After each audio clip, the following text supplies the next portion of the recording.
It's on vinyl and vision. Hey folks, thanks for tuning in to the latest episode of Vinyl and Vision. Here we are with episode 107. Today's very special guest is Klaire of Guji. Guji is a band from China.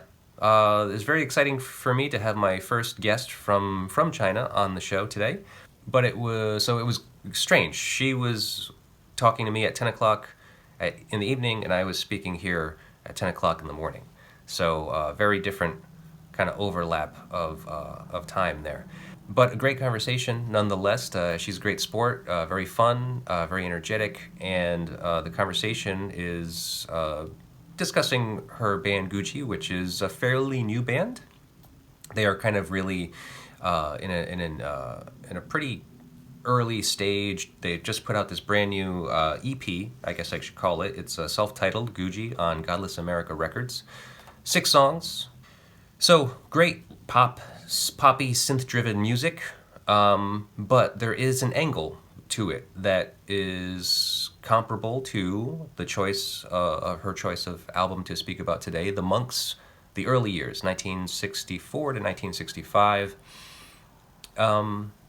I'll let her go ahead and go into the description of, or maybe to describe what these similarities are in a sense. But yeah, I guess you could say that they pulled a lot. They pulled a lot from Monks specifically. Obviously, other things too, but Monks is a heavy one. I can see, and I agree with that. That this was a great choice. I was very excited to speak about it because I'm a big fan of Monks. Have been for a very long time. And I hope you are a big fan of this conversation. If you do like the show, please, by all means, do all the things you do with the internet is what we ask here. Like, share, subscribe, comment, rate, review, all of those things. If you care to help us out in a financial way, you can visit our website, psychecstatic.net. Anything you purchase there helps go towards funding this program. We also have a brand new release that we have put out. Psychic Static has a full vinyl, 12-inch vinyl, lathe cut, limited edition of the band Narnia, local band here in Rhode Island. The descriptions and of that item and the band are on our Bandcamp page. I will provide links to it so you can go and grab it. They're a very limited quantity, only about 30, so it should go pretty quick. Might not hang around for very long, and will not be available in stores. All right, well, without further ado, folks, here is our show. Enjoy, and thank you. Hello, Klaire. Hello. Hi. What's happening? It's good. It's night here, Sunday night. It's had a really busy day, and I'm happy finally I can sit down and just chat with somebody. Yeah, what, you haven't chat with anyone all day yet? Basically, not really. Yeah? What's happening in I had some problem with my left ear, and I was going to the hospital to check about it, and took the whole day. It's a Chinese system, so Yeah. it's very slow and noisy and just annoying. But yeah, now it's done. I'm happy. Oh, I'm sorry to hear. Is everything okay with your ear? Not sure yet, and I'm gonna find out later. Thank you, though. Yeah, no problem. Is it from a lifelong of playing loud rock music? I actually think no, because I just had this band not for long. Like, I just joined a band. This is my first band, Really? and I think it's because of COVID. Like, Oh, I get it after COVID. Like, I start to lose hearing in my left ear. I heard that some people would have that after COVID. So really? Huh. So that's funny that this is your first band. Like you haven't played any music before Guji. Guji, sorry. Guji, I'm sorry. It's okay. It's a Chinese pronunciation. So, no, this is my first band, and before that, was never in any band. I was just a music lover, and I grew up playing some Chinese traditional instrument, Mm-hmm. and I was also singing the school choir band. That's it. That's all my music background, and until I met Chachi, and he led me into this new world. Yeah. That's cool. I mean, Mhm. so you had no aspiration to be in a band until you met Chachi? I always want to, but the instrument I play is pretty limited when it comes to being used in a band. Yeah, what is that Like I never instrument? really, it's Chinese violin. It's called erhu in Chinese. Okay, It it sounds very traditional and old in Chinese way. Doesn't have very cool sound, but there are like Chinese punk rock bands that use this instrument though. sure. But I don't think I had the chance to be as cool as them. So yeah, You always have time. There's still time for that. yeah, sure. Yeah. It's all And about innovation, right? Because I mean, like any instrument can be used in like a kind of a punk scenario. It just depends on how you want to try to apply it. You know, mm, I mean, like I right. can't like what kind of punk? Well, let's think about this. Like, so we're going to talk about the Monks tonight. And Yes. so what did they do? They used a banjo, a six-string banjo. Yes. Yes. So I mean, that's the least punk instrument you could have ever think of, and they turned it into it. Yeah. It sounds so good. It sounds so great. I'm so happy they use that banjo thing. I Yeah, really love it. Yes. and I'm so happy that you chose this album. I mean, it's a little bit of a weird one. So I have a copy of it here. Oh, I have the exactly the same one here. Yeah, I think this is the only release. So it's the Light in the Attic uh edition of the Monks' early years, 1964 to 65. Just one Yes. year. It's a little silly. Right. But let me ask you this. Why did you choose this record as opposed to the full-length debut Black Monk Time? Um, because this one they include the more the demos, right? Yeah. And in the Black Monk time, they sound more like official and complete.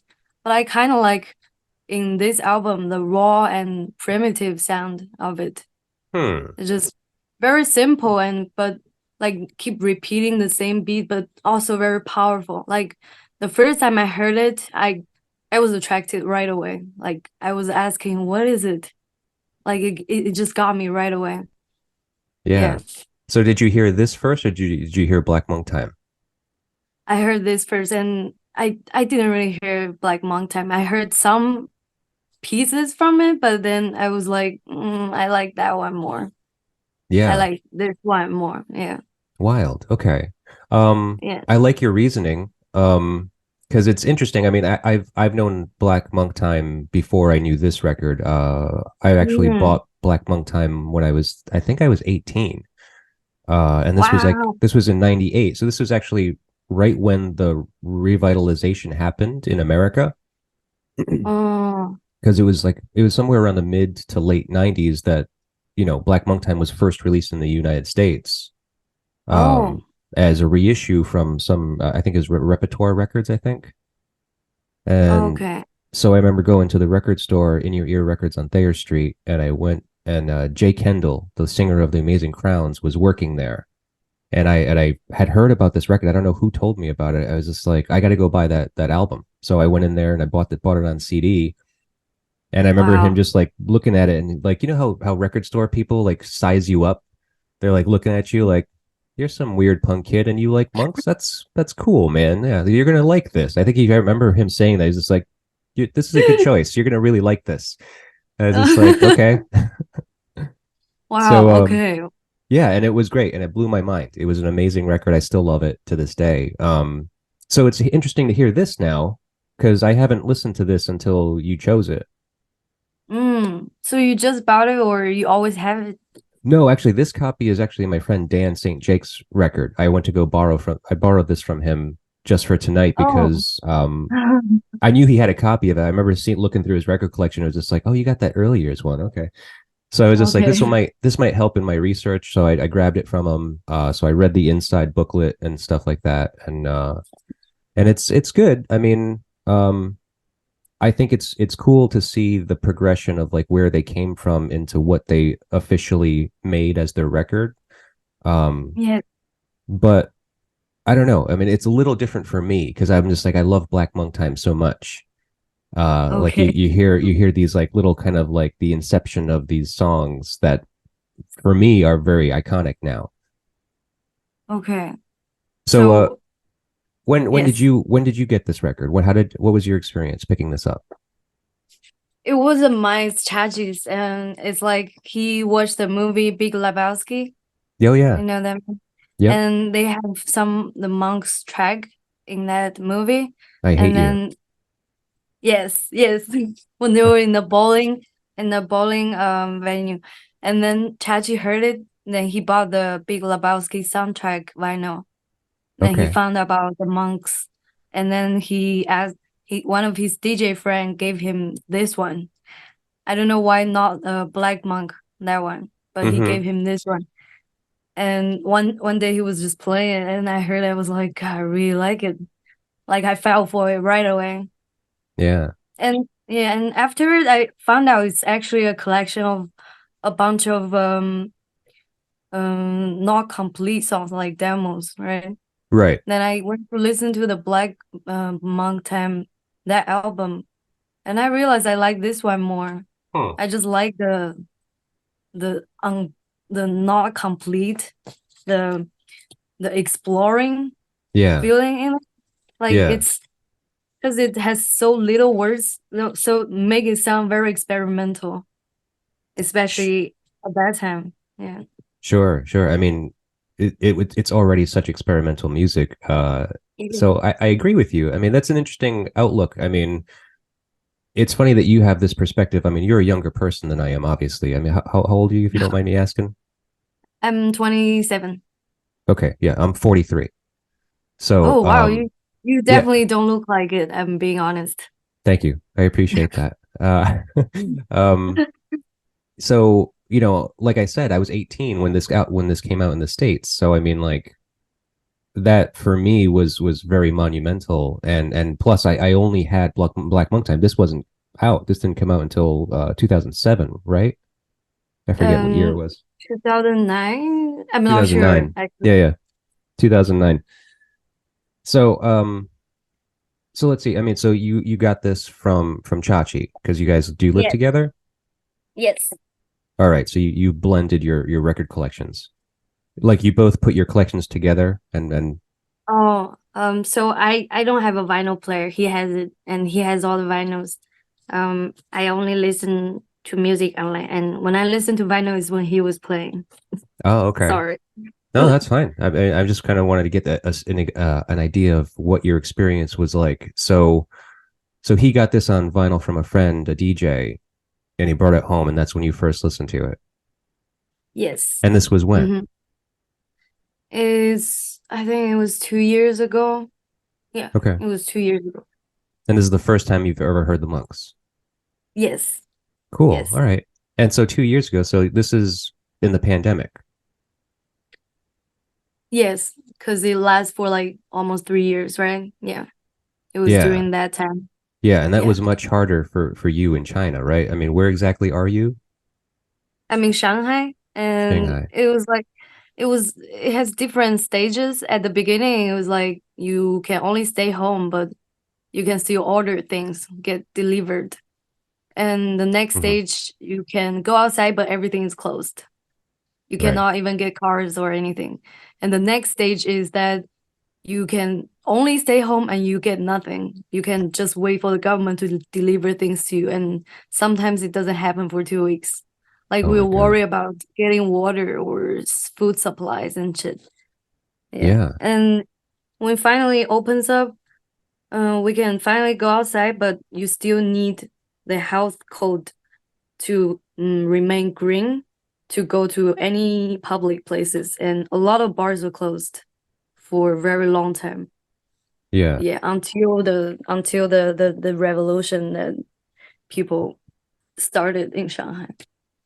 Wow. Okay. So this has been a pretty tumultuous period in your life, and this is ongoing for 3 years. Like it's not like you guys got much of a break during that time. Um, mm, you mean from work or No, I mean from? just from the everyday, the day to day of like being told you can't you go outside, you have to, all of these regulations that they were enforcing on you. Yes, yes, it's almost every day. Sometimes I almost feel like they release a can I say that? They release the virus on purpose. Yeah. And then so they can do this to show that they have the control over people. Yeah. Well, it's very strange that you Yeah. have that perspective coming from I China, just, because I mean, the I more I hear think that. about it, yeah, the more I think about it, it's the scarier it gets, you know. Oh I yeah, really sure. think it's a fraud. Yeah. They've trapped us into this. This is They a set very us up. this is a very controversial take right here. I don't disagree with you completely. I mean, like we hear that here in America too. That's what's so funny is that all the way here in America, I mean, some people have that same ideology and they think the same thing. I mean, it's hard to believe anything these days. I mean, like you know, what can we really believe? I mean, there's so much information coming from all angles and from all Right. perspectives that it's just like Yeah. everyone just kind of Yeah. latches onto the thing that they feel like makes the most sense to them. That's true. And nobody's telling the truth. Everybody's lying. I mean, when you have so many different stories, it's from so many different angles, it's just like how can you know who is telling the truth and what is the Yeah. truth? What are the Yeah, sources? that's What are the true. sources from all of the media outlets? Like, where are they getting their information from that Hmm. makes it so credible? Right. Exactly. So Yeah. it's wild. It's just don't go too deep down that hole, okay? Let's just stay close to the ones you love. Don't go deep Okay. into the media rabbit Yeah. hole. It's Okay. disgusting and it's dangerous. Okay. I think we'd rather Um, just talk more about music. It's much more safe oh, yes. and fun Yes. that way. That's true. Yeah. So Claire, I Okay. mean, you were telling me a little bit about your youth and like kind of learning the first instrument you learned. I'm not going to remember the name of that instrument by any chance. I will just call it Chinese violin is okay. Chinese violin. Yeah. So where you grew up in China, obviously, born raised. Yeah, in China, So what was in your Southwest, Southwest? like a mountainous area, with a lot of minorities. Oh, okay. It's not like mainstream Chinese region. Yeah. So Shanghai is Mm. kind of like the mainstream version of China. Because it has the Han people. That's the main population of Chinese people, and I belong to the minority. We're not Han. Okay. There are 56 other minorities in China other than Han. Oh, okay. Yeah, it's Wild. like we're it's weird. Yeah. Yeah. I mean, my family is from Bolivia originally, and so they're kind of like depending on which city you were raised in or born in or you come from, they have a different name for those people from those regions. So I guess it's kind of the same Yeah. thing. Yeah, yeah, yeah. Though I don't think there's a majority in that country. I don't think there's like, you know, one specific what do you call that demographic maybe of those people that Yeah. yeah, it's pretty even all around. So that's Okay. interesting. I don't know anything about China. This is very strange for me. Oh, One of the things I want to ask you so about is all about Chinese, like the music scene and music culture there. Because like I think that from what I understand as an American, there's all this like hype up about Japanese things, like even music that's released in Japan, like the like Japanese releases have like bonus tracks or like these strange uh like alternate tracks. So like, you know, Japanese releases are actually kind of highly sought after for collectors in America. So what is mm, music like in China as far as this like, you know, going to the store and trying to buy something? I feel like because I have a lot of musician friends that are foreigners. Usually they will go to a vinyl store and look for the very old Chinese rock and roll music, Yeah, which only exists for a very short time. Because like when rock and roll first came to China, there was a very weird period of time when some Hong Kong and Taiwanese clubs start to release some songs, either covered or original created by themselves, kind by of have rock and roll elements. local Yeah. bands, you mean? Yes, or Oh, okay. just local singers. Like usually the singer gets famous and she or he has a band behind her or him. Yeah, but Hmm. the band doesn't get famous. The singer get famous. Right. They Right. have this a lot of noise sound and also very raw, kind of like play from a broken cassette machine. Pardon my English. That's okay. Yeah. Yeah, it sounds kind of like Hmm. distort. Yeah. Yeah. And Okay. if I go if I go to a vinyl store, I'll go for something I already saw live in Shanghai. Like something that already got my attention. Yeah. Like what? Like some What are you interested in right now? I usually like some experimental things. Not like noise, but I like when they use different instrument Mm-hmm. and when they create sound with different objects. I Yeah. like those. Okay. Or yeah, or when you listen to it, you will have image in front of you. Um, like when it can connect your hearing with your visual. I Mm-hmm. like those kind of music. Not every song you hear can create that picture for you, right? Sure. No, of course not. I mean, there's only so much that you'll even hear about, that kind of fits Right. that bill. But see, Yes. so there you go. You could just use that Chinese violin, and you can make your own noise rock music. Yeah, I never really tried. I didn't get chance to, and I don't know. I kind of stopped playing it because I kind of hate it because Hmm. that wasn't my choice. That was like my parents' choice to Right. make me learn that, and I didn't. That really, not really would be my choice if I get to choose by myself. Right. So what are you doing now So with Guji? I'm playing keyboard Uh, since yeah. yeah Okay. yeah But this is the first time you're playing it. You've never played it before. Never played any keys. yes. I never learned piano before, so I was just pressing the buttons and trying all the effects and find the sound that I like. Yeah. I don't really know. I don't even know how to read the black and white keys on piano. Oh, me Like I neither. don't know. I'm really. Yeah. No, I have keys. I have a synth and I have an organ. And yeah, I don't know what the hell I'm doing on it. I kind of just tend to go like this, and then Yeah, yeah. that's I do this thing, and that's good. Yeah. Yeah. Like in Chinese in the one I learned, it doesn't really have the little blocks as like piano. It's one string.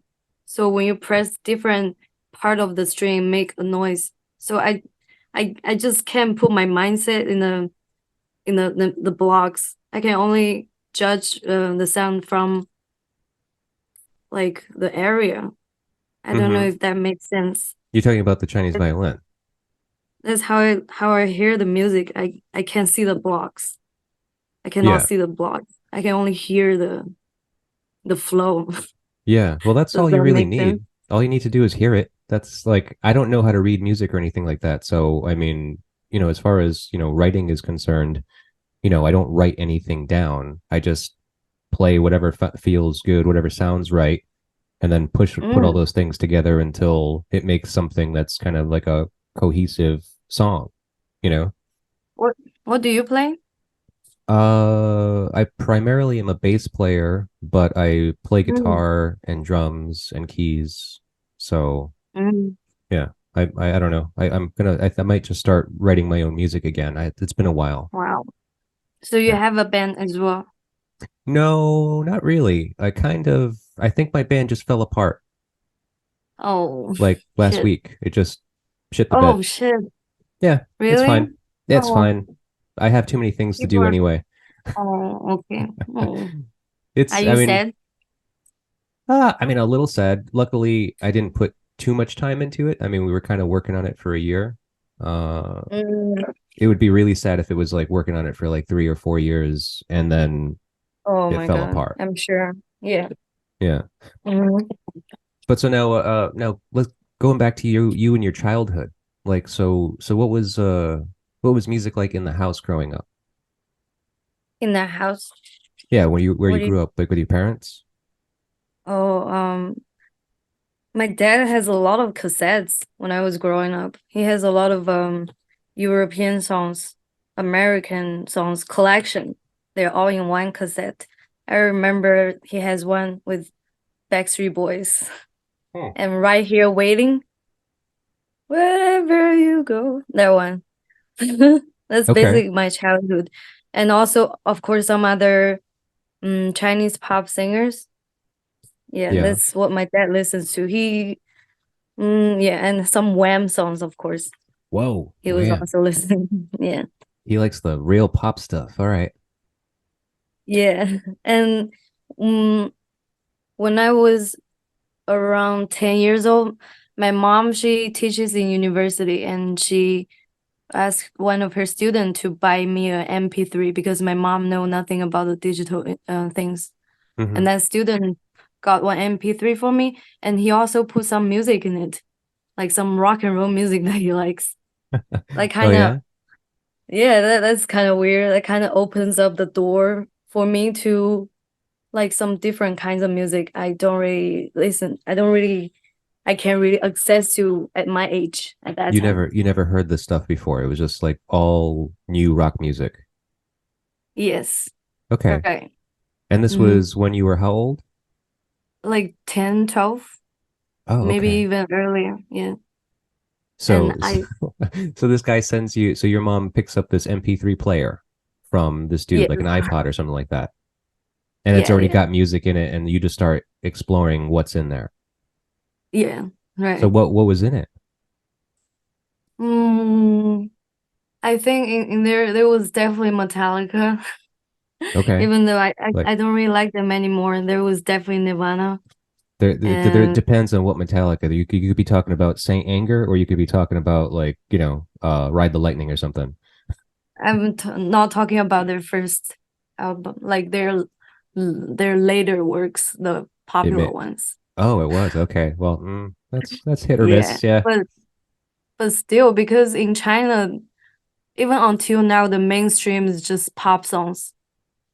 Yeah. I guess it's like that everywhere in the world, right? Yeah. I'm playing Chinese traditional instrument. I was supposed to listen to like very traditional music to help me get the vibe, but Hmm. but then yeah, it's really weird how I actually like those music. I don't even know how. I think it's because it's so different from what I was playing. Yeah. So just I want to listen to something different, you know?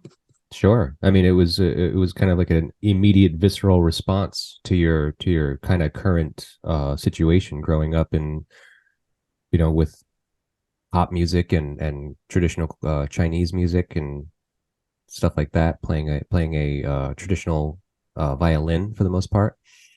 Yes. So Yes. so you hear this music, so then where do you go from there? What do you end up doing? And then because those music app they will give you recommendations, right? At that Hmm. time.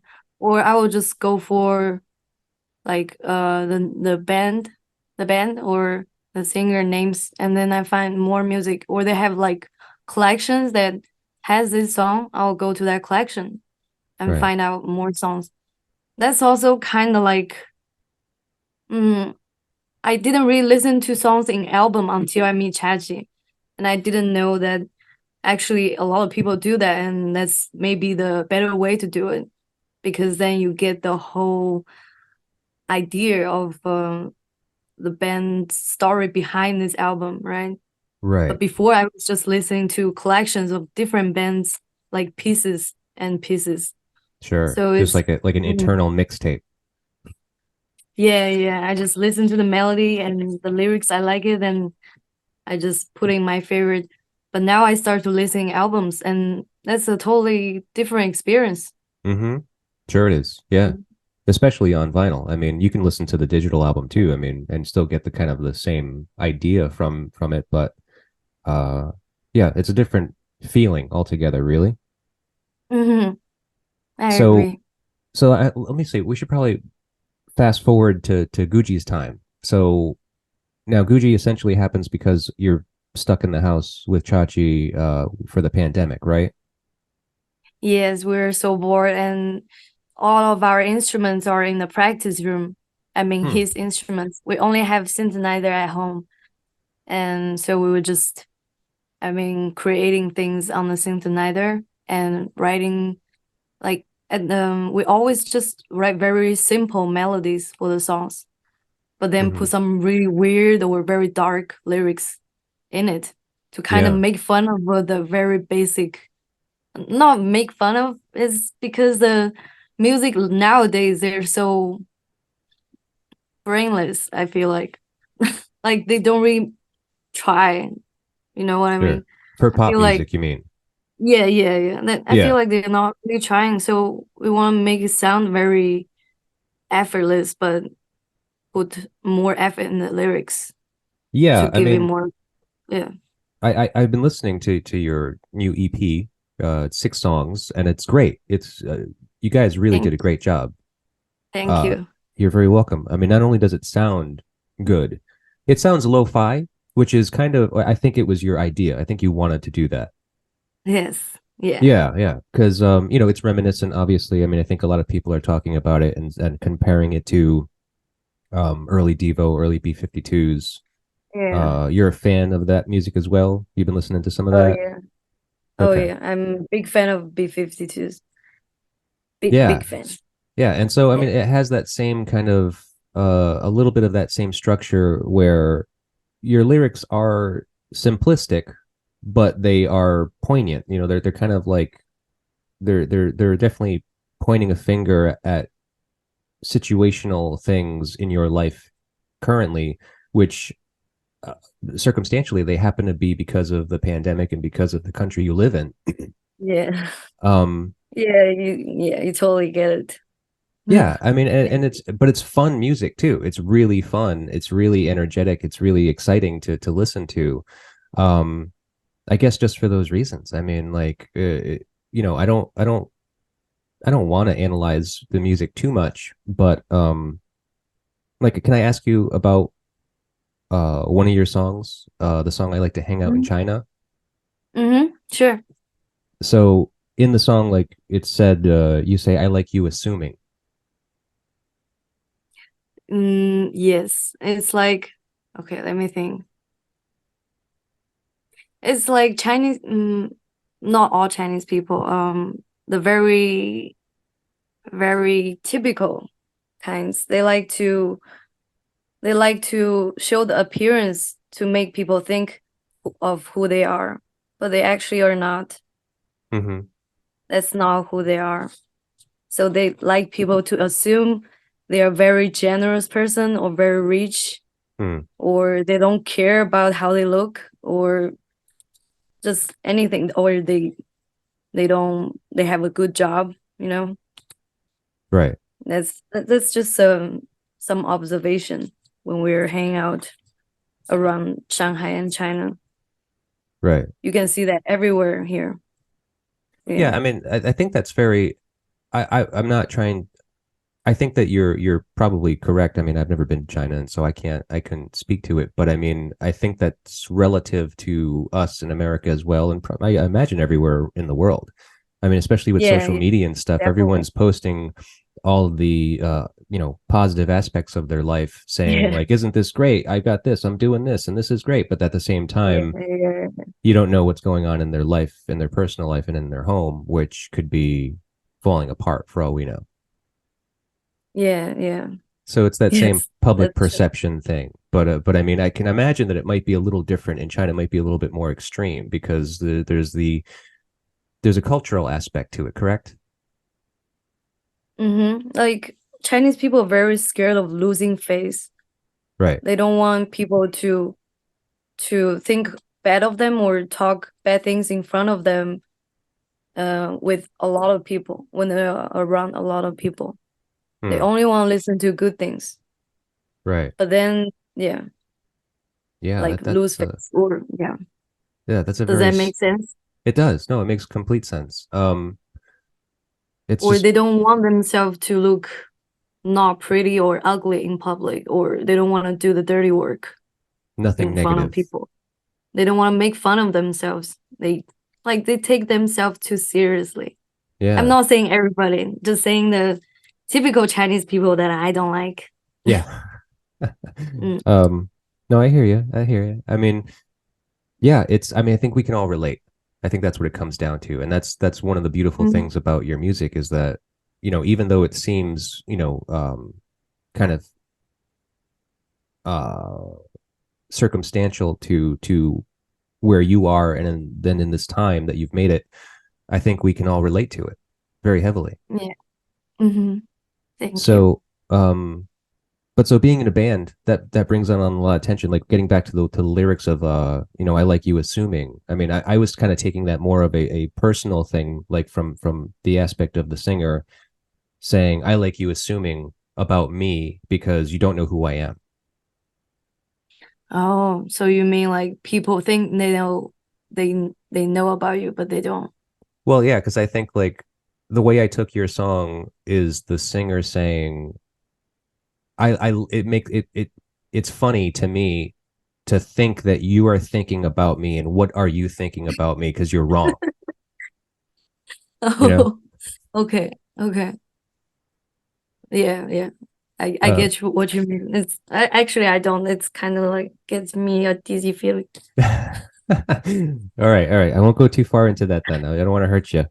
Um, but No, no, it didn't hurt me. Just no. My it's brain works really slow. Yeah. that's okay. No, the thing is, it's like that's what makes it good music. It's a brain fuck. It's music that can mess your brain up is good for you. Yeah. So What we're trying to say in the song is like we actually like China as a country. We like the place. We like a lot of things, the cultural background, the history, hmm, and the views and everything. But it's just sometimes hanging out here can be a lot of pressure and with a lot of negative feelings because the society is formed into a kind of weird environment, not comfortable to live in. yeah, You sounds it. barely, I feel like I barely have any friend who is completely happy living here. Yeah. Um, like I said, I'm feeling you. I'm right with you. Really? Because Yeah, many of my friends are talking about going to America. You're living in America, right? yeah, yeah, Yeah. They're like, we're going to the land of freedom. I've never been there, so I don't really know, but I'm sure yeah, there's probably in every country, every society, every environment, right? yeah, yeah. It's not to sound too flowery. I mean, I think it's really all about the inner peace because you're not going to get any Mm, more freedom here than you get in China. I mean, maybe. I mean, technically speaking, yes, maybe you have more freedoms here in America. Maybe because I'm not too sure about China's politics, but from what you're telling me, I mean, yeah, it sounds like it could be that way. But mm, realistically, we're still struggling with the same bullshit. We can't afford a good living wage. We're still struggling to make ends meet. Finding a job can be difficult. There's mm, still the same social aspects that you're talking about. Just like you got these two-faced people walking around that you can't trust. You don't know who's telling you the right thing or the real true way they feel, as opposed to you know um mm-hmm, whatever. It's happening everywhere. So I'd love it if you came to America. Come. I mean, it's cool. Like mm. we have there's a lot of it. That's the Oh, beautiful part about it is that we have this big country that's full of all these states, and you know every state is a little different. And but you can just kind of travel through it and go on tour with the band and like see all these places. So that's mm-hmm. cool. I mean, yeah, come on down. That's really what I want to do. I would love that Guji can make more songs and become a really powerful band and then can tour in America or just anywhere else around the Sure. world. That would be really cool. Yeah, well, I mean, I think your guys are going to do it because I mean, you know, you have this one release out now. I mean, you're a brand new band, so it's like Mhm. you. I mean, how long have you been together for now? You mean Guji? Yeah. We have different setup, and this one is the one we kind of are staying on for Hmm. now, and we're playing shows, and it's been almost a year, maybe like Yeah, 9 months. you guys are Yeah. babies. You're a baby band. Yes, we are. Wah. So I mean, you have so much time ahead of you. I mean, just keep on working at it and you'll get there. I mean, and so you're in a band with Chachi, who is a member of the band Round Eye. Yeah. And now they're already doing American tours and international tours. Ugh. Sorry. Fuck. You all right? I just burped. Yeah. Oh, that's okay. Sorry. Fine by me. Yeah, I'm really jealous that he get to have such a great band and tour and get welcomed everywhere. That's like my ultimate goal of having a band, even Yeah. though we're just babies. Sure. But so you're with him, and so I mean that will help, and I'm sure that I'm assuming he will want to tour with you as well. Like downtime from Round Eye, take Guji out, right? I hope. All right. Well, I hope so too, because it would be great to see you here in Rhode Island, or in America in general, wherever you may land. Which city are you? Well, I just say Providence in Rhode Island. Oh, It's a very, Rhode it's the smallest state in the country, and it's Island. Rhode Island. Yeah, it's on the East Coast, so Oh, it's north of the. 罗德岛. What's that? That's in Chinese. 罗德岛. That's what it's called. Yeah, in Wow. Chinese. 罗德岛. Loda Dao. Dao means island. 罗德 is the sound translation Loda. of the word. Yeah, 罗德岛. Yeah, I don't think I'm going to be able to do that. But It's you make okay. it sound very nice. But yeah, so we're south of Boston. So Boston, Massachusetts, we're 1 hour south of there. We're 3 hours north of New York City. So it's like right there on the East Coast. Okay. Yeah. Little place, little tiny place, but it's cool. And we like good music here in Rhode Island. Okay. So you're welcome. Okay, sure. All right, so let's see. We should talk about the monks a little bit. Okay, sure. So let me see. Where do I start? Okay, this is an interesting point. So Eddie Shaw is the bass player of the monks, and I found this quote from him. He says, let's see, I can't remember where I found this quote, but Eddie Shaw went one step further when describing that initial bout with feedback. He says, quote, he says, quote, just imagine the sound of the Titanic scraping along an iceberg. He said, it was like discovering fire. Oh, actually, I also noticed the feedback they use, and I read some story about it. That's how they get to transform into the monks from the previous band, which is called the Five Turquoise. Turquoise. Right? Turquoise. What does that mean? What torque? Torque is, well, I think turquoise is like a made up word. Torque is like an automobile thing. It's like it's like a motor thing, like the torque. Fuck, I can't think of the definition now. It's okay. Yeah, but it's like torque is like, I think it's a degree of like power that a motor can have, a certain amount of torque. So turquoise. You burp again? Like I have this problem of constantly burping and hiccuping. Sorry. That's okay. That's fine. I can edit it or I can keep it if you want. It doesn't matter to me. Keep one. Okay, keep well, one. We'll keep one, and then we'll cut every other one out. Oh yeah. So about the feedback, I was reading about it. It was like when they were practicing in this bar, and and the guitar guy left the guitar on the stage. Yes. And then it started to produce the feedback. Right. And then they were just jamming to the feedback. Mm-hmm. That's when they found out it sounds pretty good. Then they start to use it very constantly in the following practice. Yeah. And one day when they were practicing, these two managing guys, they walked into the venue and they heard it. They were using this. Then they got interested in cooperating with them. Yeah. And transform the Five Turquoise into the monks, a very experimental and weird band, just because of the feedback. Sound very weird. Yeah. So I think that's a very cool start and definition of who the monks are. Yeah, yeah. No, okay. So you went into a very brief but full description of kind of like their history, of the band's history. Before we get there, so Eddie Shaw says about feedback, it was like discovering fire, right? Mm. So is there anything you feel like Guji discovered to help make your sound unique? Ah, like let me think. Okay, I think maybe the drum machine. Mm-hmm. That's the first thing because we had a lot of drummers joining our band, and we will like the first practice we will tell them you need to give up your drum set and play our drum machine. That's also what they do live. They just press a button on the drum machine Yeah. because we like that plastic um electronic sounds Yeah. of the Yeah. drum beat from the little box.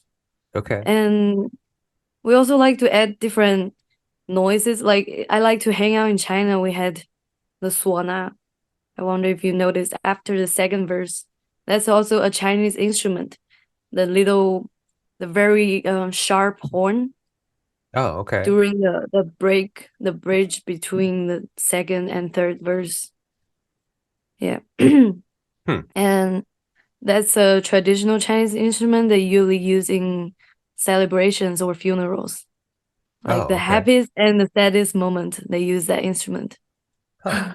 So was that on purpose? Did And you like kind of use that specifically for that reason? yes, actually, we just think it can represent China very well.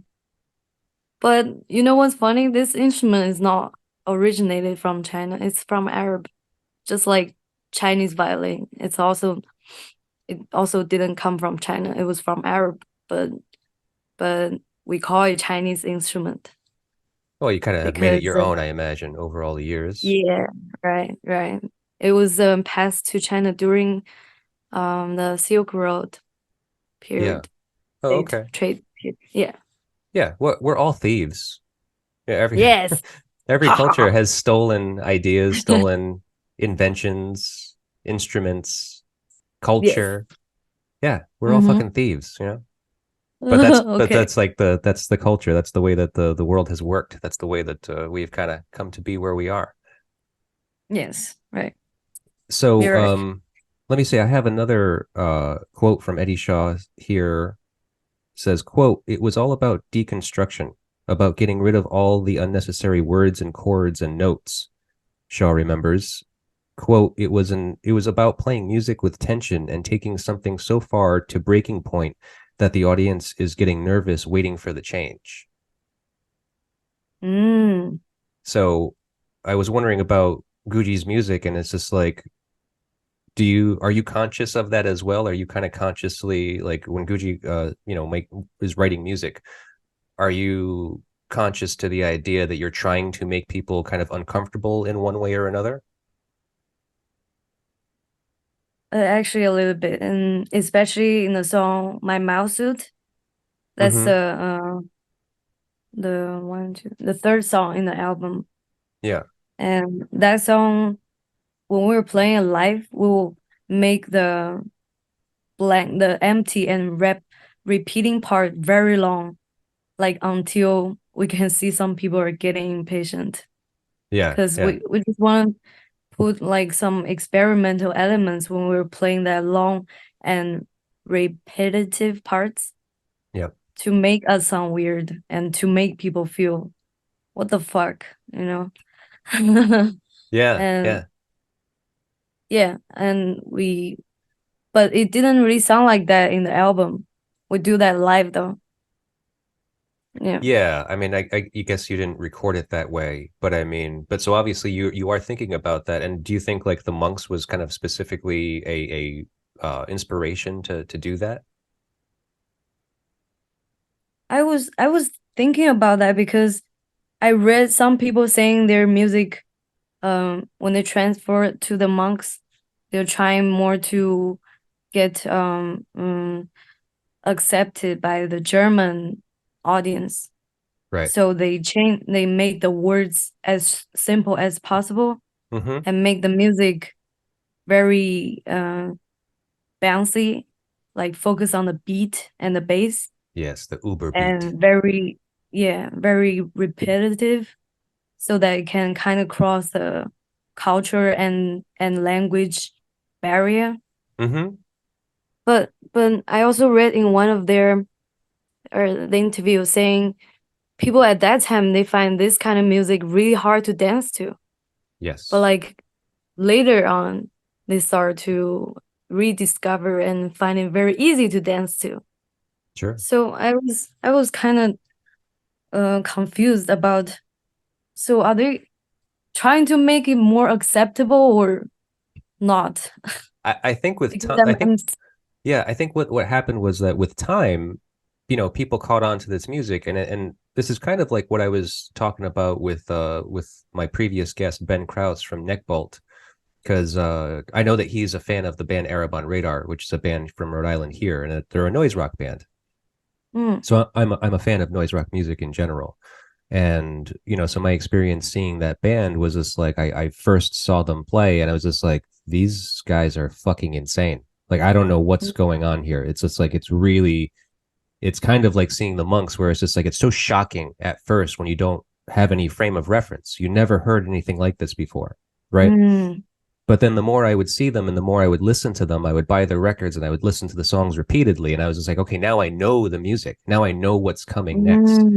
And as you become more familiar, then it becomes kind of more comforting. And then you do know what to do. It's just like when you hear that beat and you're just like, I know what this beat feels like because I've been listening to it so much. Oh, It's like now I know when the change is coming. So now I know I can like change with it. that's interesting. It's like they convert you to join their weird cult Oh yeah. with their And music. full That's on, great. full on converted. Yeah. Wow. But I so the like same that thing with idea. Monks. I mean, I feel like, what they were doing was so unique and so jarring to the people that were seeing it at the time, because all right, two things here. First of all, I have to go back to this album. So you chose this album, which is the Monks' early years. And the funny thing is like, I guess according to this, the first 10 songs are demos that they recorded as Monks. But the last two Yes. songs is the first recording they ever did, which was when they recorded that and released it as the Five Torquays. Right. Yes. So the D side of this album, Boys Are Boys and There She Walks, they financed by themselves as the Five Torquays and released as a 7-inch. That's a bonus track. Yeah, they say it's a bonus track, but I mean it's on this album. But so they released that back in '64 by themselves. They independently kind of pressed their own records and sold them. But then you mentioned the managers that found them. These guys, one night they were spotted by Walter Neiman and Carl Remy. Okay, so those are the two guys, and it turns out they were two German design student graduates, and they saw the band and they thought that they had potential, and so they asked them if they would be interested in having them manage them in hopes of getting them a record contract and essentially becoming superstars. And it was those guys, these ad execs, these guys that like know what advertising is, like know how to turn a person onto a product, that came up with the idea of these stark black cloaked people with the white rope ties, which look like nooses, and then shaving the head with the tonsure, with the bald spot on their head, and looking just completely menacing. They looked scary, and they would live that, like after they suited up as the Monks, like they would wear that all day long, basically, because they would be performing half of the day. So it's like they are then themselves transforming to the art. Oh yeah, they were definitely living it. Wow. And so that, like, the reactions from people, kind of like what you're feeling about in China. Sorry. No, that's okay. What you're saying like about China, the way you feel about the way that people see you or in general, like this facade people have and so forth. I mean, these guys were walking down the streets and people wouldn't even make eye contact with them because it was so weird. I mean, it's like, what do you do when you Mhm. see a weird person walking next to you on a street? So you don't even look at them. You're like, what is that? You know? Yeah. So Yeah. that's what they were experiencing. And it's just like, but so I don't know. I kind of associate Gucci in that same sense because obviously your band is very conscious of perception, public perception, the way that you are perceived in front of people and the way that you perceive people around you, right? Yes. You mean do we get any like these looks I mean, when we're playing? I'm assuming you do. I'm assuming that you Mhm. because it doesn't seem like the style of music that you're doing is necessarily a popular thing Yeah. in your country right now. Right. Definitely not. And yeah, we'll want people to actually dance to our music, but our first show, like people were just standing there staring at us. Nobody was moving at all. They're Hmm. just staring. Yeah, it's kind of scary, but then I think about it, we also try to make ourselves looks unique. And I'm sure there are bands sound like this in America, but in China, in Shanghai, I think we're the only one that sound like this. So a lot of people they haven't heard about this kind of thing live, and they're kind of like discovering. But our following shows, people, like you said, they're converted, maybe. Yeah, Then we started to get people actually partying when we were playing. They stopped staring at us like we were some weirdos. right. They start enjoying it. Freaks. Yes. Yeah, that's cool. Mm-hmm. We're gonna have to come up with a name with for Gucci fans. Uh, Kind of Gucci. like they call Jimmy Buffett fans parrot heads, right? Yeah. So you need something like that, like a Gucci Oh, head or something. I never thought of that. I need to think about that. Yeah, yeah. Oh, You think about it, you'll come up with something good, I'm sure. okay. Um, so now the other thing about this album that I thought was weird that you chose this album was that it's called Monks, but like you just said, it's not really monks. This is the Mm-hmm. Torquays. Like But then they became the monks. they did become the monks. I mean, but like, that Black Monk time is essentially what the monks became. And this is the Torquays making their way into becoming the monks. Yes, yes. So So I that was the tunnel, tunnel. Yeah, yeah. But I thought that was weird. Yeah. See, because I mean, I know why the people, like the Light in the Attic record label that put this out. I mean, I know why they called this Monks. I mean, at the time, I guess maybe they had already taken the name Monks. Like Yes. I'm a little weird up with the timeline. I'm not sure if I know it exactly, but they were the Five Torquays, and they were doing a lot of gigging, playing hour-long sets every single day of the week for years. Mm-hmm. Mm-hmm. Um, so they go in to make this demo. And so I'm not sure if the management took effect at that point. I'm assuming they must have, but they didn't change the name. I guess they maybe all right. So the name change, Monks, right? Because of this record, um, almost every song on this album starts off with that weird organ intro, Yes. Right. which The sounds stereo. like a church organ. Yeah, yeah, Yeah. yeah. And I guess that was the inspiration for them to come up with the name Monks.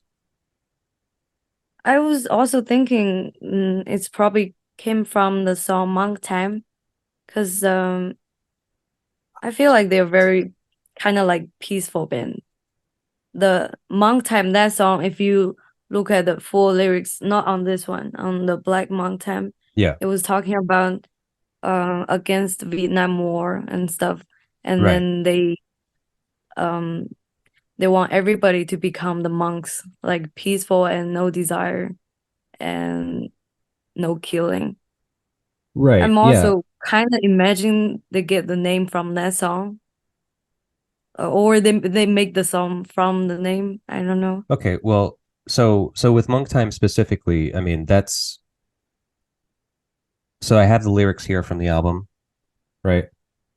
Where is it? Yeah. There it is. And these are the lyrics for this album, for these demos, as opposed to the lyrics for Black Monk Time, because Monk Time in this version mentions nothing of the Vietnam War, mentions nothing of war Yes. at all.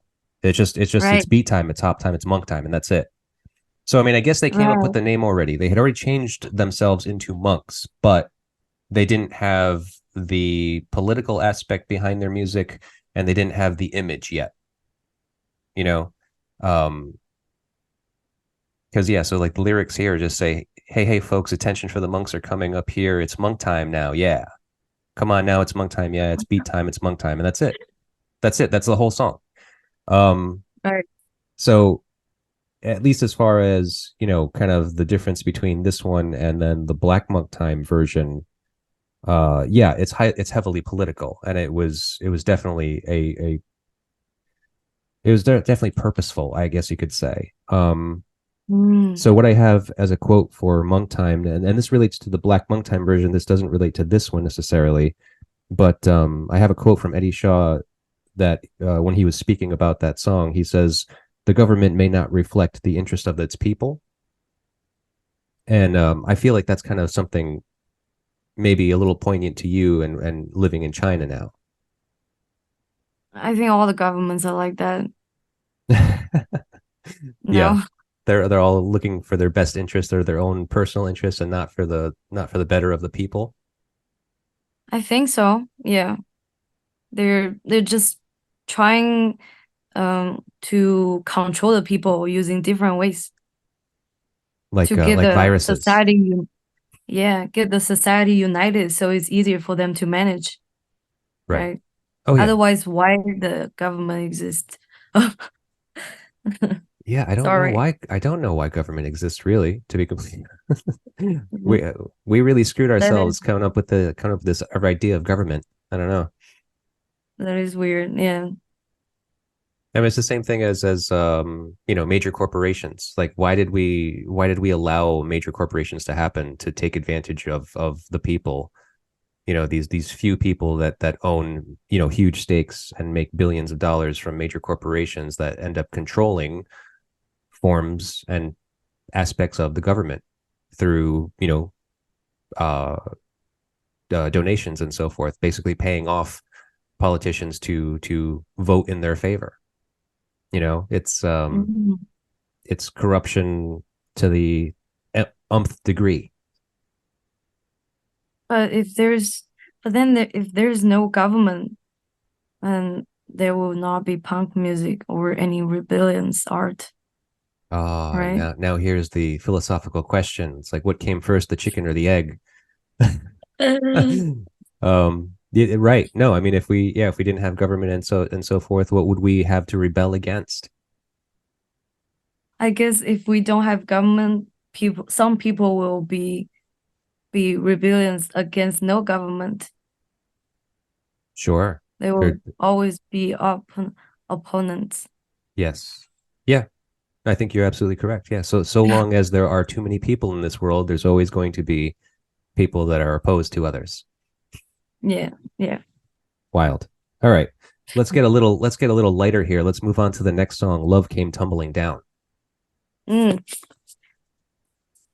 So for me, the title comes from the lyrics, I think. And the best interpretation I can come up with makes me think that this song is essentially saying love came, but also fell apart at the same time. Yeah. So the guy is talking about he fell in love with a girl, but it makes him suffer a little bit. Yeah, that I sounds about think that's right. what the song. But I was reading about what they say about this song from Berger, Yeah. which is a vocal guy, and he says this song is a filler. And Filler? another guy, the bass player, also said to him this song sound like a filler, like just to fill in the place in the album, to just put it there. But Really? I So they actually didn't. like, yeah, they said that, but I really like this song actually. I like Me how it too. sounds. Yeah, I do too. I mean, I like both versions too. I love this one and I love the Black Monk Time version too. Yeah. Huh. Oh, Mm, maybe. I wonder if that was their perception because this is essentially, I mean, it's like a love song essentially. yeah, right. And when, There, like it's around very the typical. yeah, and for Black Monk Time, I mean, I think they were trying to be a little bit more conscious of like being Right. kind of political and kind Different. of Yeah. shocking. Mm, So Love Comes Tumbling Down is not necessarily that, but it's a great song for sure. mm, yes, I really like this song. This is the song that got my attention to the monks at the very Mm, beginning, I think. I heard this okay. song. I got attracted by the intro. The doom doom doom doom doom. That Right. just got me right away. Yeah. Like Huh. I'm a big fan of repeating beats. Right. Does that make sense? Yeah, absolutely. I mean, Like are you a big heavy dancer? beats, Do you like and to dance? I like to move, but I don't think I can dance very well. Oh, okay. So it's not dancing. You just kind of freak out. Yeah. I guess so. Yeah. No, that's great. That's even better because Freak out. I was just listening to this person that my wife sent to me. She sent me this YouTube thing from Mel Robbins. She's like this inspirational speaker. She has like a radio show and TV show and stuff like that. I don't Mm-hmm. necessarily agree with her wholeheartedly, but her whole conversation was essentially about that. She did this TED talk, and it was about that, like how to be productive, and it's to essentially it's to work on your impulse. So she's like a Mm, motivational speaker. She's just like she's saying, I can get you in these 12 minutes I'm going to speak to you. I can get you to achieve anything, any goal you ever like wished to achieve. And I'm going to tell you how to do it. And essentially it's all about working on impulse, to not stop yourself from, rethinking that thing that kind of comes to your mind immediately. Like one of the things being like dancing. Like if you know, if you see a dance floor and music's playing or a band's playing and you are drawn into it, if you are captivated by it for whatever reason, and you feel the impulse to go up there and dance, more times than mm, not, you're gonna your brain is gonna take over and say like, oh, that makes me feel uncomfortable. I don't want to do that. Instead of mm, just working on your impulse and fucking going out there and freaking out and throwing yourself around mm, mm.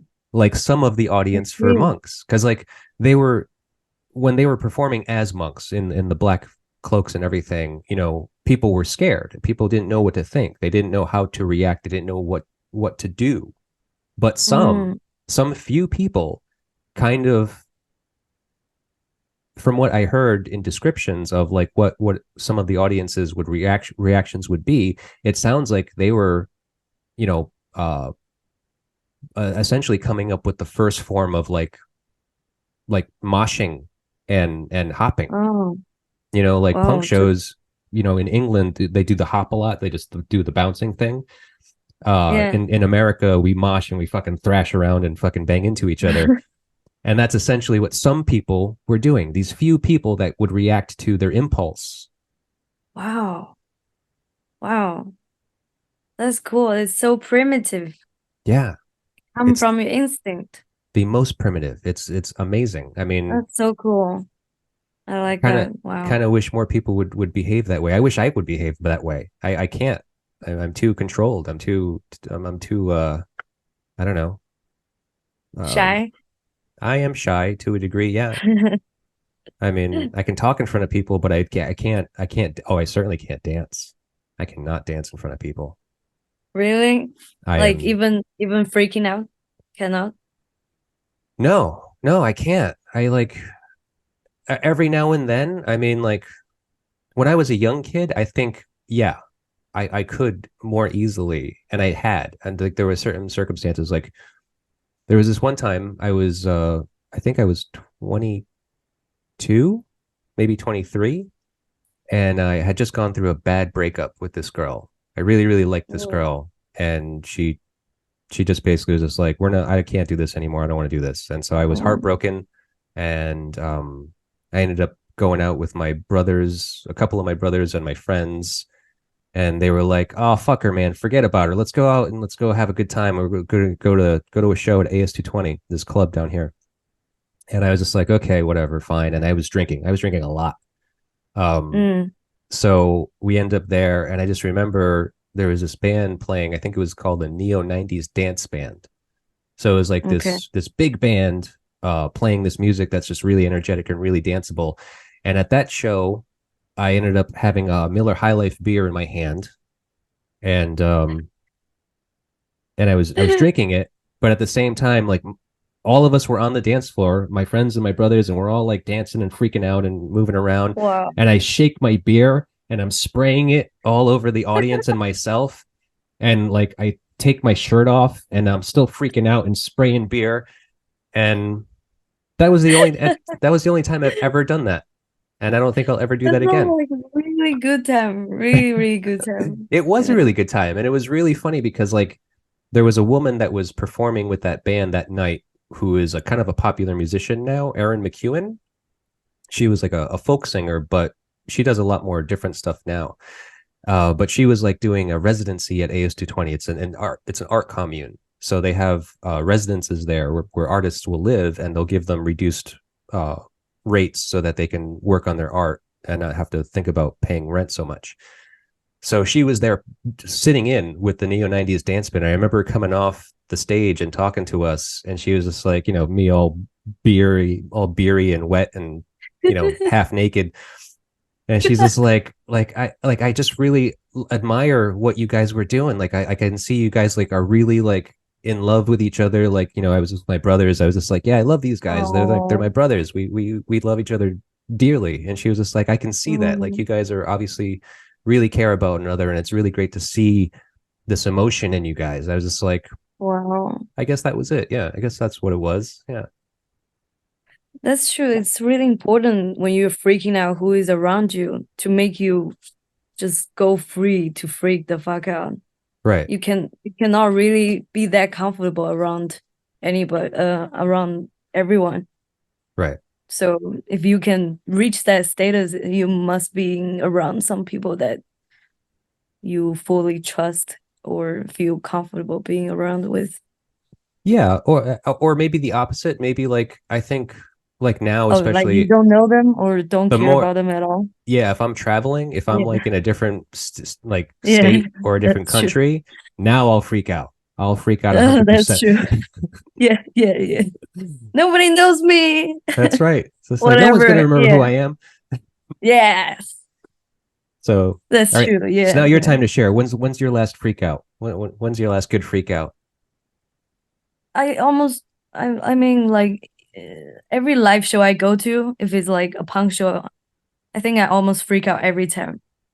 I just that's part of the reason I go to those shows. I just like to feel like I'm releasing some energy, bad or good, from myself by freaking out while the music is playing and the energy is going with the music Mm-hmm. that coming out of me by freaking out. So you freak out Yeah. constantly. Yeah, very Oh, good. constantly. Good. Whenever I See, I'm go glad to to hear a that. punk show. Yeah, but it has to be a band I don't hate or I kind of like. If it's a band I like a lot, I'll freak the fuck out. Good. That's good. I like to hear that. But Because as an old man, I'm I just like, this is a young man's game. This is for the kids. no, no, no, don't say that. No, it's not true. Mm. No, yeah, I'm half joking, but I mean, I half mean it as a Like I because have a friend, sorry. no, it's okay. Go ahead. Like I have those a bunch of friends that always go to the punk shows with me. One of them is like 50 something years old and she freaked out the most. Sweet. So I don't think it's about age. It's No, it's not. it's It's just your about mind. It's mind over yeah, yeah. matter, really. But I do feel old, because unfortunately, I Oh, I I do like my neck and back right now are all messed up. okay. And you know, I'm sorry to hear that. it's That fine. sucks. It's fine. I'm not trying. No, it sucks. Like neck and back. That really sucks. Big Right, torturing. right. Yeah. But I mean, even more than that, I mean, unfortunately, this is like it's the mind thing where you're absolutely correct. Like I should, as a 43-year-old, I should have no problem going out and freaking out if I feel like freaking out. Do you feel like freaking out though? Do I feel like it? You mean? Yeah. Do you want to freak out, or I mean, at are you shows that I stopping yourself? like, yeah. I mean, like when Okay. I see a band playing that I really like, yeah, I get the urge to get up there and be in the front of the stage like I used to always do. I used to always be in the front. Like when there was a Mm. band playing that I liked, I was always there and just like moshing or headbanging or whatever it was that I was doing. Um, but now, yeah, I feel so reserved. I just like to sit in the back now and just kind of watch what's happening. There's very few times I ever feel like, oh, I should go get in there and like, go get into that pit with all those people. Mm. I think when whatever you feel comfortable with is cool. Like if you feel like you want to just sit and watch and you feel comfortable about it, that's perfect for you, Right. right? You don't, Yeah. yeah. So Whatever makes you happy. No, I completely agree yeah, with that. yeah, just feel comfortable.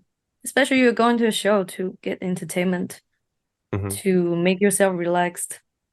Yeah. Yeah. I feel like some of my friends, they feel like they need to freak out. Like, I don't know, or they feel like they need to calm down or something. Like they're doing something they're not really comfortable with, or not what they want to do the most. They're just doing what they think suits the environment the most at that moment. Right. Yeah. And that's that brain taking over, not letting Yeah. you act on your impulse. It's you're thinking too much or you're overthinking it. Yeah, you're taking yourself too seriously. Yep, that's my problem. There it is. Oh, no, no, I'm not saying you. Thank I'm you. saying You're my I'm not therapist saying you. today.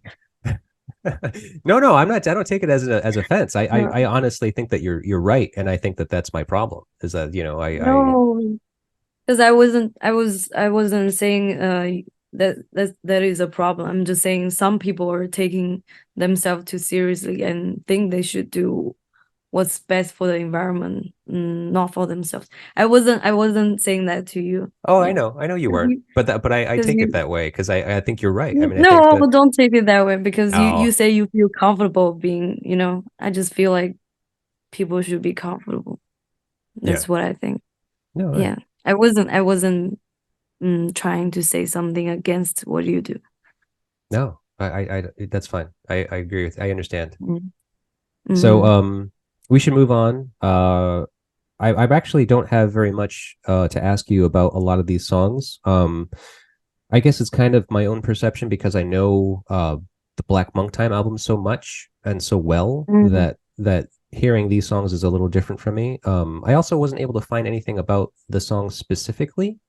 Like oddly enough, the Monks' history is very, very well documented at this point, but I couldn't find anything specifically about like each song, like why, like Mm. how it came to be for the most part. Um, but the song "Boys Are Boys" is the next one. So Mm. now this song, it makes me think about your music. It makes me think go back to Guji. Is your song "Build a Friend for Me" your more inclusive response to this song? There was like um an idea. Like I was just thinking, if we can build up a robot that can just make give us perfect sex and with Hmm. no emotional attachment, that would be great. I think they have Like those these days. yes, but yes, they do. Like those dolls, right? I guess so. Yeah, I don't have one. I've never tried one. But But they yeah. cannot move. I want one that can actually move, but just have no emotions, but Mm. can move and can can do sex. Right. Yes, that was the Yeah. idea So, about this crazy girl try to build up a sex robot with the thing that she has. Yeah, right. Oh, good luck with that too. I mean, of like all a things, Frankenstein. your household Sex. items. So it's like, let me use this chair, and I'm going to find a mic stand, a microphone. Maybe that'll help. I can speak into it, or I can use that for God knows what. Um, I mean, it's a great Yeah, concept. I mean, that was the idea. Yeah. yeah. Have you seen the video? Uh, yeah, that's the one with your mouth upside down, like your face, right? Is that one? Yeah, yeah, yeah. And we shoot a stop motion with the naked Barbie and the mannequin Yes. that we have to fit that this theme more. Hmm. Right. It's not graphic. It's it's very cute video. It's not graphic in the way that you're describing the song now. Oh, really? Really? Well, I mean, like Okay. you're saying you want to build a robot to give you sexual pleasure. Yes, right. Yeah. So I mean, it's not graphic in that it's like, explicit. Yes, like to put the soul in the robot to make it alive, but just with no emotions, only sex abilities. Right. Sorry. It's okay. Um, I mean, that's funny. So it's essentially it's kind of like like a satire on relationships because, you know, I think I think for some people that really enjoy sex sometimes are turned off by the idea that like, well, I have to cater to a person's interests and their personalities in order to get to that point. Like even relationships, it's just like being like I'm married. I've been married for almost 14 years now. Wow. And so Congratulations. thank you. But so that, so my experience as a married person for that long is that, you know, sometimes you feel like I wish I could just turn your mind off and let just have you be, active in this and participate in this action, but not necessarily have to like, Yeah. do all the talking about like, oh yeah, hey, what's your how you're feeling today? Sometimes it's like Yeah. you kind of want that immediate release, I guess. Mm, I see what you mean. Yeah. I mean, did you feel this way? I mean, like, did you write this song? Did Chachi write this song? I gave him the idea, but because English is not my mother language, so he wrote the most lyrics and I was giving him little ideas. And Oh, he okay. learned poetry when he was in university, so he really knows how to master the words. Oh, So like yeah, so he did most of the lyrics part. I was just giving him the concept oh, okay. or like yeah. So it's your idea, but it's his words. Yes. Well, see, now this is a very interesting kind of juxtaposition here because the what we're talking about is this song being kind of um satirical because it's about relationships and you guys are in a relationship. Mm-hmm. So do you sometimes feel like you want to turn off Chachi's brain? Uh, Or is he saying that about you? I think every person will feel that way, just like you just said. Yeah. When they're getting along with the intimate, when they're getting intimate with someone, yeah, they probably sometimes they just want the privative needs instead of emotional values. Right. Mm. I think that's a very normal feeling, and it's very natural, and I think we both accept that, but we didn't really have problems with sometimes thinking that way. Mm, Yeah. Yeah. Okay. That's yeah. great. Let's move on to the next song, Space Age. Um, Essentially, this is an early take on and a working title for what became Blast Off of the other album, Black Monk Time. Uh, Oh, I didn't know that. Yeah, this song is on Black Monk Time, but it's a different version, obviously, I and it's called see. Blast Off on that record, whereas it's called Space Age here. Okay, okay. I didn't know Um, that. no, that's all right. So, have you had any title changes in any of your works so far? Mm, we had the whole song idea changing when we were writing the Oh, songs. yeah, like so Like all of the lyrics changed. mm, usually we write the lyrics in the end. Mm-hmm. First we write the melody, and then we will talk about what this song is gonna be about. And we will just like when we were playing, we were mumbling with the melody, Mm-hmm. and usually the first word that came out will be the name of the song, and we will try to follow the idea around this word. Mm-hmm. But then later on, when we jam more around this theme, we will change the idea.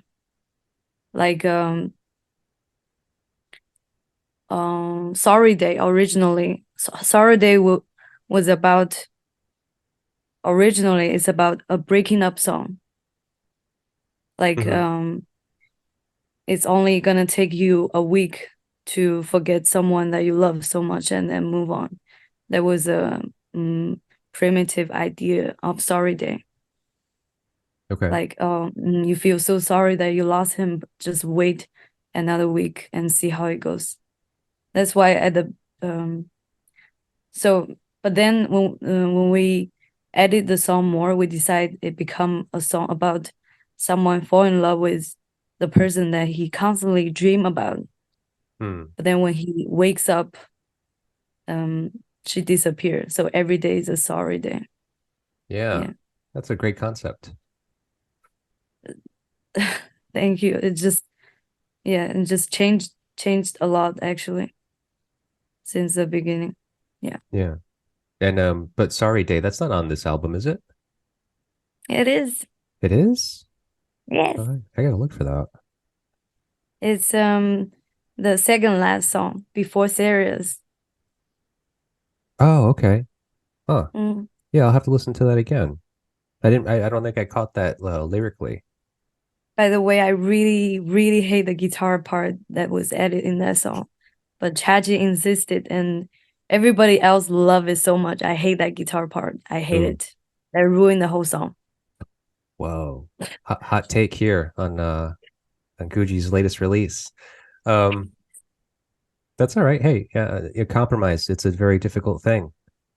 Yeah, That's why bands break up because that's why yeah, but my I band broke mean, up. oh, really? Well, I mean, yeah, if you can't get along, you can't kind of like, see eye to eye and kind of agree to, let things slide here and there, it's like that can lead Oh, shit. to breaking up, Okay. which I hope Mm. is not the case with you guys. You're making No, you're because making good work. I really hope that you make more good work and that you start thank going you. out on tour Thanks. Yeah. because I Luodedao. I gotta go to Luodedao. yes, that means Rhode Island. Yes. Please come. Yes. Um Yeah. I'm learning. You can teach me a little bit more when you get here because I'm not going to pick this stuff up. It's not easy for me. Okay. Like right now, I teach. No, no, don't try to teach me because we will just be here forever and I'm gonna Okay. I'll murder it. I'll slaughter all of those words. Okay. But we know it's actually pretty late where you are right now, isn't it? Mm, Is oh, it like is it 11 it's o'clock where you like are? yeah, yeah, 11:30 at night. Oh my God. Um, Why did you want to do this what? so late? Why did you want to do this so late? Because I usually sleep pretty late and like after 12 o'clock. And yeah. And actually tonight I'm not gonna sleep because um in 5 hours I'm gonna go to the airport and go to Thailand Oh, what are you doing just there? to travel to 10. Oh, okay. Cool. Yeah, That just sounds needed great. a break. All right. Thank you. Well, that's cool. I mean, wow. Well, you're being quite a trooper because you're gonna be extremely tired, I imagine. But No, don't worry. Whenever when I get out of this country, I'll be totally fine. okay. Just One thing I want to ask you before we get going. So your new album is just self-titled, right? It's just yes. Guji, and it's being Mm-hmm. released on Godless American. Is that Right. right? God is America. Godless America. Yeah. How did that happen? How did you hook up with Godless America? It's Chachi's connection. He's friend with this the guy of Godless America. Okay. They have been good friends forever.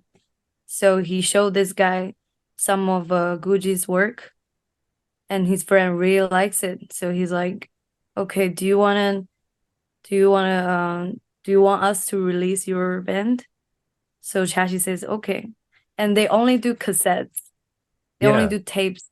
We think that's a very cool idea for Guji as well. It's very weird and Yeah. primitive. We like that. Yeah, yeah. But it's also Yeah. like new and stylish. I mean, it's kind of like this really cool um, you know, like production. It's like a blue cassette and Yeah, like yeah. yeah, it's like I don't know the tape production these days is really kind of fascinating because you can do so much with it now. Yeah, yeah. That's cool. Yeah. We like that. We all like that. Yeah, that's great. So I guess for now, that's the only thing you have to release. And you're not no touring plans as of right now. We need more songs. We need to get more solid as a live band. Right. And we definitely will if whenever we're ready and get the chance. Okay. Yeah. Well, cool. Well, I hope that happens quickly and soon. Yeah, that too. Yeah. And I wish I had like a better way to wrap up this album because like I mean I think that it's so important and I'm so happy that you chose it. Um, but I didn't really have a lot of things to say about the songs, just the history of the band.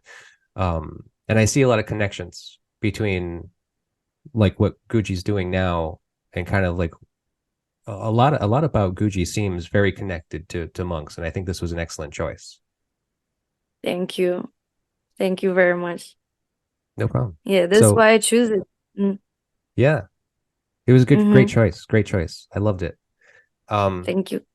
thank you, Claire, for taking some time and talking with me. It's been very nice to meet you.